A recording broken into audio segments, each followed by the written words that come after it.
శ్రీ షిరిడి సాయిబాబా జ్యోతిష్యాలయం మీకు ఎటువంటి సమస్యలున్నా జ్యోతిష్యం చెప్పబడును. ప్రేమ పూజ, భార్యాభర్తల పూజ, కుటుంబం పూజ, పెళ్లి, వ్యాపారం పూజ, సంతానం లేకపోవడం, నమ్మిన వారు రాకపోవడం, అనుకున్న పనులు కాకపోవడం, డబ్బు, వ్యవసాయం పూజ, కోర్టు సమస్యలు, స్త్రీ పురుష వశీకరణ పూజ, ఇంకా ఎటువంటి తీరని సమస్యలు ఉన్నా, పర్సనల్ సమస్యలు ఉన్నా జ్యోతిష్యం చెప్పబడును. పూజలు చేయబడును.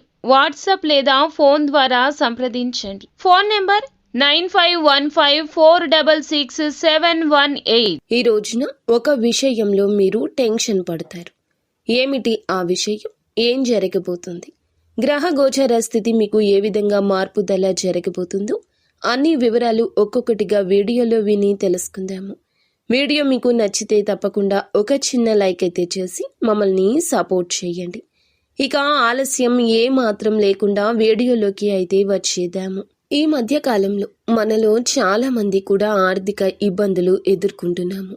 ఎందుకంటే జీవితానికి డబ్బు అనేది చాలా నిత్య వనరుగా మారిపోయింది. తిండికి, పిల్లల చదువులకు, అనారోగ్య సమస్యలకు, కట్టుకునే బట్టల వరకు ఇలా చెప్పుకుంటూ పోతే ఇంటి ఖర్చులకు ప్రతి ఒక్క విషయానికి ధనం అనేది అవసరపడుతుంది. ఎంత కష్టపడినా ముఖ్యంగా ఈ రాశివారు ఎన్నో రకాల ఆకస్మిక ఇబ్బందులు పడుతున్నారు. అయినప్పటికీ ఎంత కష్టపడ్డా ఆకస్మిక కారణాల వల్ల ఈ రాశివారు అప్పులు చేసుకోవాల్సిన పరిస్థితి, అప్పులు తీరక అవమానపడే పరిస్థితుల్లో ఉన్నారు. కొన్నాళ్లుగా ఇలాగే జరుగుతుంది. ఎంతో కష్టపడుతున్నారు, భగవంతుణ్ణి వేడుకుంటున్నారు, ఎన్నో రకాల ప్రయత్నాలు చేస్తున్నారు. అయినా కూడా ఏ ప్రయోజనం దక్కడం లేదు. ఇదంతా మీకు ఎందుకు జరుగుతుంది అని అంటే గ్రహస్థితి అండి. మీ యొక్క గ్రహస్థితి మీ యొక్క మార్పులకు కారణము. అయితే ఈ రోజున మాత్రం తప్పక ఒక విషయంలో టెన్షన్ పడతారు. నిరాశ, నిస్పృహలు మిమ్మల్ని ఆవహించే తరుణమండి. జాగ్రత్త పడండి. మీరు చేసిన అప్పుల విషయంలో అవునండి, మేము చెప్పేది నిజమే. మీ యొక్క ఆర్థిక విషయాల్లో ఒక విధంగా టెన్షన్ వస్తుంది. మీ యొక్క ఆదాయ వనరు ఆగిపోవడము, అధిక ఆదాయ వనరు కోసం చేసిన ప్రయత్నంలో నష్టం కలగడం, అది వ్యాపారం కావచ్చు, వేరే ఉద్యోగం కోసం మీరు పెట్టిన ధనం కావచ్చు, వెచ్చించిన సమయం కావచ్చు, మీ పరువు ప్రతిష్టలకు కూడా కాస్త భంగం కలగొచ్చు. ఇదంతా కూడా త్వరగా ఈ రోజు జరిగిపోతుంది. మిమ్మల్ని మీరు క్షమించుకోలేనంత సమయం కూడా రావచ్చు. మీరు తల పట్టుకుంటారు. ఏం చేయాలో అర్థం కాదు. మీ చుట్టూ ఉన్న వారి యొక్క విమర్శన బాణాలు మిమ్మల్ని తాకుతాయి. మీరు జాగ్రత్తగా ఉండండి. ఈ సమయంలోనే కొంచెం మీరు నచ్చిన వారితో సమయాన్ని గడపండి. అలాగే ఈ ఒక చిన్న పరిహారం కూడా చేసుకోండి.